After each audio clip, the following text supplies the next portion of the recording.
Welcome to Sports Beat KC, the Kansas City Star sports podcast. It's Tuesday, June 27th, and I'm Blair Kirchhoff. We're talking Royals today with beat writer Jaylon Thompson and reporter Pete Grathoff. And how about those Royals coming off a split in the series with the Tampa Bay Rays, owners of baseball's best record? We discussed the recent successful run of starting pitcher Daniel Lynch, the end of an inglorious run by starter Jordan Lyles, and maybe we're standing at the threshold of an excellent run by relief pitcher Austin Cox. We detail the play of the younger players in Tampa, suggest some trade possibilities, and look ahead to the homestand against Cleveland and the Los Angeles Dodgers. Okay, let's get started talking Royals with Jaylon Thompson and Pete Grathoff. Jaylon and Pete are with us. Guys, the Royals are coming off yet another losing road trip, and yet, there's some reasons to feel somewhat encouraged by what we just saw from the Royals for certainly the entire Tampa Bay series and then parts of the Detroit series. Royals are going to start a homestand on Tuesday. Truth in advertising, we are recording this on Monday afternoon, so they're going to start a series with the Cleveland Guardians, and then the LA Dodgers come in for 3 games over the weekend. But Jaylon, let's start with you. There's so much to cover on what happened on the road trip. I'll tell you what. Let's focus in on just a couple of things, and we'll start. Okay. We'll start with Daniel Lynch, since he was a part of both series on the road trip. Wow, what terrific performance! The one hit over 7 innings in Detroit, and then he throws another quality start. One run in 6 innings against the Rays. Pretty encouraging sign to see Daniel Lynch pitching this way. Yeah, for sure. I think for Daniel, it's good for him to finally find that groove. I know he's missed a couple of months of the season due to injury. Now he's kind of back and getting into a role where he's getting more comfortable on the mound. I think you saw that against Detroit with the one-hit performance, and then to go toe-to-toe with Tyler Glasnow, who's a emerging ace pitcher in the American League, and he held his own against that lineup that the Rays have. I think Lynch is really rounding into a form that the Royals really need, because Brady Singer has had a disappointing season. You lost Chris Dubich to injury. You haven't seen Brad Keller. He's been hurt as well. So at least one starter that is pitching well is needed. So I think he's on the right track for that. Seems like he's throwing his changeup effectively now. Listen, he has on and off as a Royal, but these last 2 games, that seems to be a pretty big component for him, is when he can control the changeup. Exactly. I think that's a big thing, like controlling that changeup, because you need it to be a complementary piece to, his fastball, his sinker, things of that nature. So be able to have that changeup to keep hitters off balance, I think that's big for him. And I think Matt Potrero said it best. It was a game where he didn't have the strikeouts, but what he did was he pitched to contact, he got some outs, relied on his defense. I think those are some big things that when you don't have the strikeout stuff, you go to that off speed to still help you get through a game. So throughout the season, I've looked at the rotation, while following the Royals, and I think, well, at least Greinke's going tonight, and maybe got a chance, and then Greinke will, he hasn't had a couple of good outings here, and then Singer's going tonight, and at least they got a chance, and Singer's had some blow-ups this year, and well, now I'm pinning all my hopes on Daniel Lynch, Pete. Should I be more cautionary here, or is he the one that I should be leaning on? Well, you should be cautionary with any Royal. Exactly. That's what I would say. But I believe you said either a week ago or maybe 2 weeks ago that you had Lynch on. If you had to pick 3 guys to protect, he would be one of them. And he has apparently heard what you said and taken it to heart. He's pitched very well. And he's looked so good. He's looked really, really good. And I don't think it's a fluke. Like you said, it seems like he's working in some new pitches or more effectively with those pitches. And you can't complain with what we've seen. Yeah. Well, the here's hoping it continues for Daniel Lynch. And yeah, I stand by what I said. If the Royals are going forward and have to protect just or take certain players off the list of potential trade chips, he would be on my short list. Daniel Lynch would be, along with Brady Singer, although I really need him to become more consistent. Of course, Bobby Witt Jr., at least for me. But we cannot talk starting pitching on this show without talking about Jordan Lyles. What a performance. I'm watching the game. I see it's 4-0 Rays, and then I turn it off. I said, I'm not watching it. I've seen it, not watching it. Jaylon, he gets the victory. So great to see. What's he been like in the clubhouse throughout his 50, all starts this season without a victory, 15 total as a member of the Royals. And he finally gets the Royals get a win. He gets the victory to improve in 1-11 in the game was that the Saturday game? But that's right. How has he been throughout the clubhouse throughout the season, and what was he like after the game Saturday? Jordan Lyles is one of the most mild-mannered pitchers that the Royals have, and really probably one of the most mild-mannered players in the clubhouse.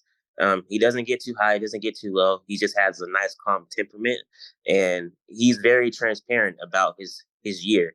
He knows like there are some times where the team didn't have a chance to win because he kind of put him in a hole. He knows that sometimes there's an inning or two where it kind of got away from him, and then it resulted in either a team loss or he took the L. But what you saw after he won his first game, I believe that was Saturday, he waited for everyone to come back into the clubhouse, and he gave him a high five. He was smiling. He was happy. He was excited. He knew, and the team knew that this was a big moment for him. And they were so appreciative and so happy to get that win for him. And I think that tells you a lot about the Royals as a team in the clubhouse, just the chemistry that they have. There are a lot of young guys, and they understand that they're going to make mistakes. They understand that they might not always win because they're still learning the game at the big league level. But that chemistry piece to really help a veteran that's been around was something that stood out to me the most. Yeah, and Pete, I got to tell you, when the Royals acquired him, they made no pretense about what this was about, right? They needed a guy to give them, I don't know how many innings they're counting on from him this year, but a bunch of them, because that's what he was in Baltimore, and he is not part of the grand future for the Royals. So at least I appreciate the upfrontness of the Royals when they went out and got Jordan Lyles. Yeah, I agree. I think they were thinking they could get 180 innings, they would be really happy. And he's, I think, just a touch under 92 right now. So, yeah, obviously all the losses piling up. Like Jaylon said, he put himself in some bad spots a lot of times. I feel like a few times a better bullpen would have bailed him out here or there. I'm not saying all season. I feel there were a couple games, though, where the inherited runners seemed to be scoring every time he pitched. And so he's done, in that respect, he's done what they wanted. I mean, he's on pace to give him 180 innings and make 30 plus starts. And his ERA is actually lower. Or I'm sorry, it's a little bit higher. It's right around it's in the Brady Singer ballpark, which, isn't necessarily a good thing. I guess we expected more from Singer this year, but yeah, I mean, you got to, and people say, oh, what's it matter about if somebody can eat up all those innings? Well, it saves your bullpen for the rest of the other games, and they really need to do that. Have those guys fresh. Like yesterday didn't work to plan, but thanks to Lyles and I forget who relieved him Saturday. I think maybe it was Carlos Hernandez. I can't remember. I think it was him. Either way, they were able to have their big guys set up for Sunday, and it didn't work out. Yeah. Taylor Clark, Chapman, and Barlow would have been ready to go if they needed Barlow, and that was a big deal. Being able to, that's why you have guys eat innings. I think it was Nick Whitgren pitched on Saturday. Yeah, it was Hernandez and Whitgren. Yeah, that's what it was. And those guys, save the bullpen also. Anyway, that's kind of off topic. It really is just a matter of helping out the bullpen as much as anything. Pete, I don't know if you've got Baseball Reference called up, but I just wanted to see if my memory is correct on this. To me, the quintessential Jordan Lyles game was the one in Chicago earlier this year against the White Sox, where he went the complete game and lost. But that's exactly what he's about. I think he gave up 4 runs in that game. He only pitched 8 innings because they ended up losing.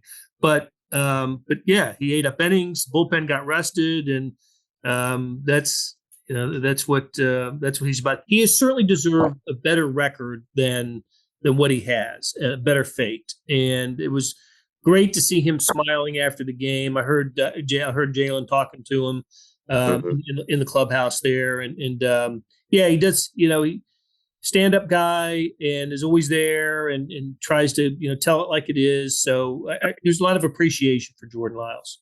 And also, I failed to mention this point, but I feel like it's very crucial. When the Royals were making their comeback in that game after being down 4-0, he had 2 shutdown innings in the 3rd and the 4th, which allowed them to continue to keep the momentum. And how many times have we talked about this season where the Royals get on a little run and then they give it right back, where the other team comes back and matches them or goes ahead? That didn't happen on Saturday, and I think that was a big, big turning point for the team in getting that win. It certainly happened in Lyles' previous start in Detroit, where he left the game, with a 4-3 lead, and they ended up losing that game 6-4. So could have broken the streak a game earlier. The bullpen let him down. Didn't happen this time. So, all right, hey, let's take a break here, guys, and when we come back, I want to talk about some of these younger players for the Royals. Jaylon, you wrote about them, and we'll get into that when we return.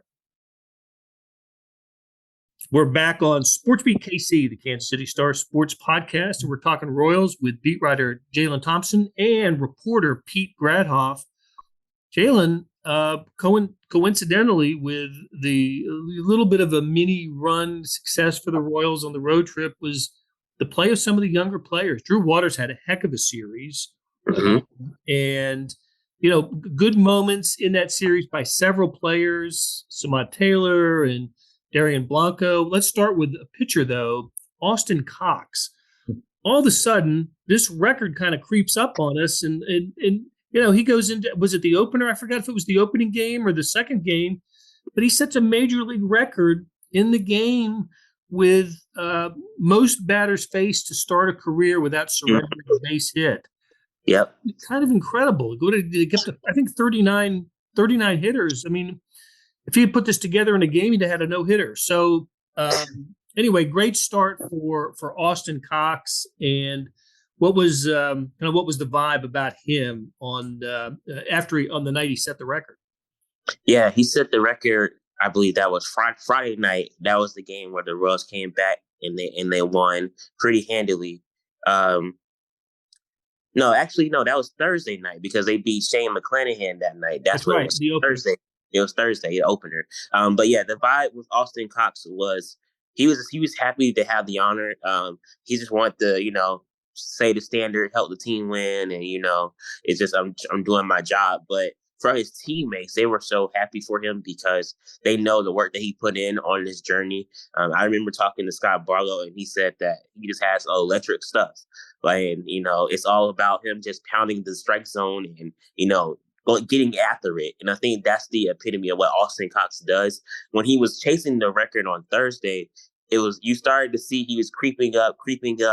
And then he had to run through the Rays top of the lineup, which included Yandy Diaz and Randy Arozarena. And he got through that. So I think that was pretty cool to see Austin get that record. Yeah, it was. Yes. Yeah. It was just one of those nice things that here's Jordan Lyles on one side who's setting a record of his own, right, for not getting a W or not having the team get a W in one of his starts.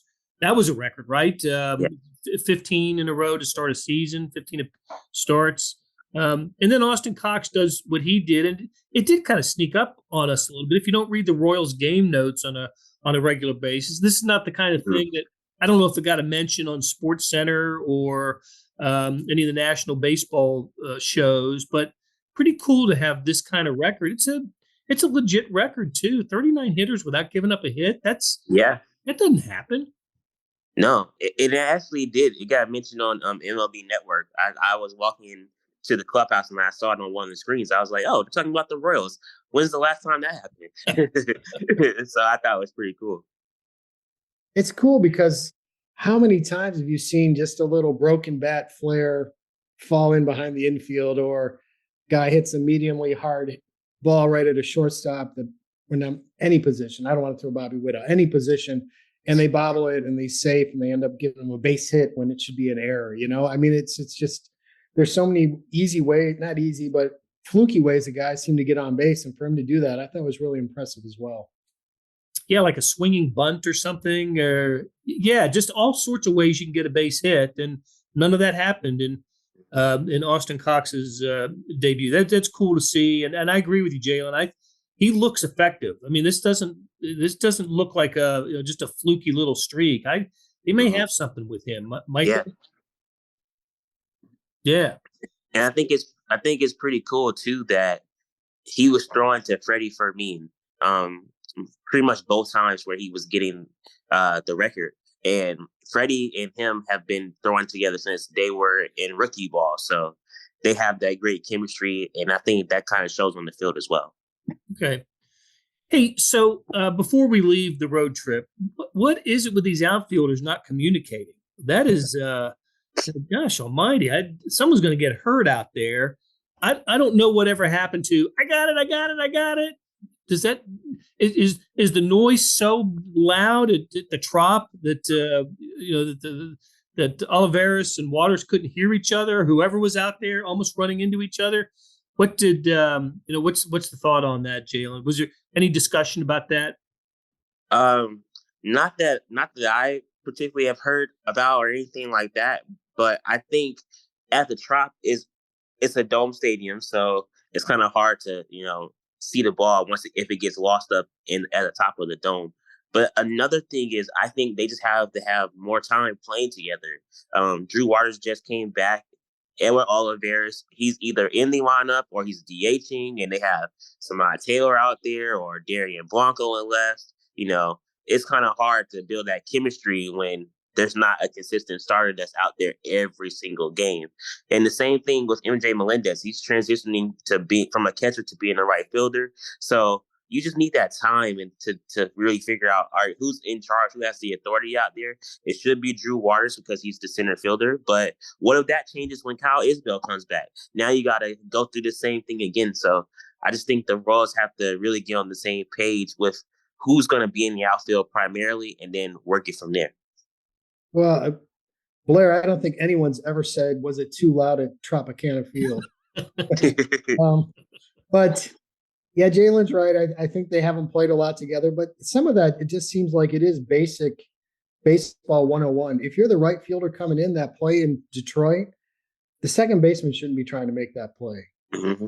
That's the right fielder's ball because he's coming in. And also, Drew Waters looked kind of peeved a couple times on balls that were in the gap. Those are the center fielder's ball. And so that the outfield coordinator needs to make sure that message is getting home to the outfielders. And I'll say this, when I you don't ever want to bury anybody, but Edward Olivares at times looks like a born DH.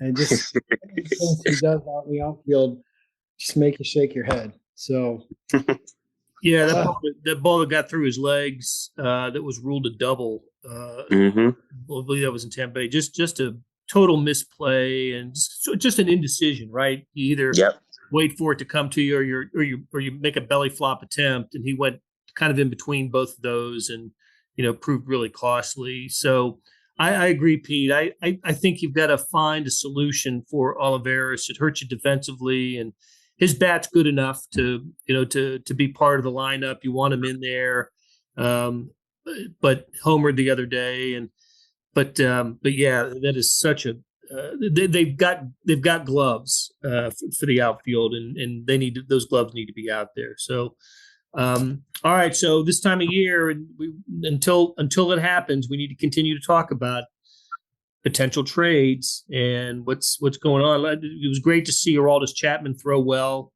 in his previous outing. Is he still top of the list, Jaylon? Do you think for trade bait for the Royals? Yeah, I think so. There was a lot of scouts across Detroit and Tampa Bay looking at, I guess, the Royals and who they potentially could have available. I think Chapman is a guy that's going to get traded. I think the narrative has shifted now to, do you package both Chapman and Barlow to get Scott Barlow together to get a big return? Because there's going to be teams that need relievers that are contending. And if you can get two bona fide, pretty much closers in one package, that'd be pretty good to have. So it just depends on what the Royals want to do. Do you split them up or do you put them together? Yeah. I think whatever it takes to get what you need in return. And I think what you need in return is prospects, top prospects. We'll see if they can find a trade partner, for one or both. Look, Chapman is he's pitched well this year. I think that he would be I think both of them would be an asset on a contending team, and there are so many contending teams. This time, so it may be a matter of days before one or both of those is gone. Yep. So one player. Yeah, go ahead, Pete. Just Chapman. I feel like if he's still on the roster right for the trade deadline, you're kind of also hurting what you're going to get in return. Yep. And the sooner you trade him, the more time he's going to be on the other team, which gives you more leverage to try to get a better prospect. So yeah, they need to swing that deal. I don't know what more you can see from him if you're another team than every day throwing 103. Yeah. Now let me ask you this question: do you think they would move one of their core pieces as well? Well, define a core piece. So I'm thinking, do you think MJ Melendez might be someone that could be moved? He plays right field, and people want catchers, and catcher is a premium position. It's clear that the Royals do not really view him as a catcher moving forward. So if someone comes calling for him, does he get moved in the right situation? I would just say there's no one on that roster I wouldn't trade, except for maybe Bobby Witt, simply because he's still so young and you don't know his upside. And, he's starting to play better. Defensively, he's a different player this year than he was a year ago, it seems like. And so to me, if they're not winning this year, they're probably not winning next year. If they can get somebody really good in return for him, I would make that deal. Yeah. Yeah, it would have, a couple of years ago when Melendez was a prospect, you wouldn't be saying this, but yeah, he's not untouchable. I'll tell you another name, and I don't know what the return would be, but Nicky Lopez is somebody I would consider moving along. I like him as a player. I think he would be a fine 25th player on a contending team, right? Mm-hmm. Defensive replacement, pinch runner, can get the bunt down, can do so many little things well. And gosh, just a couple of years ago, he was a 300 hitter for the Royals. That turned out to be the outlier season. Be a good teammate, good in the clubhouse. If they can get a return for him, I think he'd be someone else you'd consider moving along. Yeah, I mentioned that in one of my stories I wrote, trade-wise, with one of those trade piece stories I wrote. The Royals have to make a decision on him, because do you tender him a contract next year where he makes maybe over $4 million, or do you let him go? Because the people that you brought up, you can fill his role with a Samad Taylor that can play infield and outfield. You got Michael Garcia's up now. Michael Massey seems like he's the player at second base. So where does Nicky Lopez fit in with this team? So I mean, that could be someone. Yeah, you always need versatility, and that's what the Royals have said. They like him because he can provide depth at different positions. But if someone comes along and offers you a good prospect, you gotta consider that. Yep. All right, Pete. One former Royal got traded in the last couple of days. It's funny how Royals fans are still interested in former Royals. And Mike Moustakas goes from the Colorado Rockies to the Los Angeles Angels. Whose side was he on in the 25-1 game, though? Was he a Rocky or an Angel in that game? He was a Rocky, and the Angels said, we need more offense. After scoring 25 runs, we better trade for Moustakas. So he got to go. It's one of those fun trades from a fan's perspective that he just basically went from one clubhouse to the other since they were playing him. It's good for him, and Blair, I'm sure you think the same thing here. Moustakas, I talked to him when he was here with the Rockies. He said he feels like he's got a couple more good years left in him, but it's nice to see him go back to the LA area. He's a California kid. I just personally, when I saw that trade, I was really happy for him because that's kind of neat. The Rockies are not going to make the playoffs. The Angels might. And he's back in LA. I think it's a great deal for him personally. And like you said, people still love him. He spoke so highly of Royals fans when he was here. I was a little bit surprised at just how much that's what he remembers more than anything, just how great it was just walking around the town, the Kansas City area, and people were so supportive. And so that's, who wouldn't love that, hearing that and loving Moose for that. Plus he won him a World Series. Yeah, he did. Hit his first major league home run as a member of the Royals against the Angels in California. Hit the walk-off. It wasn't a walk-off, of course, but the go-ahead home run in the first game of the 2014 ALDS against the Angels in Anaheim, and then had the great postseason, the 5 home runs in the 2014 postseason. You're right, Pete. There's not a Royals fan that doesn't feel happy for Mike Moustakas. Gave this. And for once, correct me if I'm wrong, was it for one season? He was the Royals' home run single season record holder with his 38, or did that last 2 years? Might have been 2. I'd have to go back and look before Sinclair broke it. But he also had, this is not really talked about, the greatest catches in Royals history, but that catch against the Orioles into the fan dugout area there was one of the coolest catches I think I've ever seen live. Royals made a bobblehead of that catch. Yes. Yeah, that was one of the that is an all-time Royals playoff highlight. And if you haven't seen it, go to YouTube and just punch in Mike Moustakas catch. I don't think there'd be many options there. It really was amazing. So, all right. Hey, as always, a terrific conversation with Jaylon Thompson and Pete Grathoff. Thank you guys, and we will do it again soon. Awesome.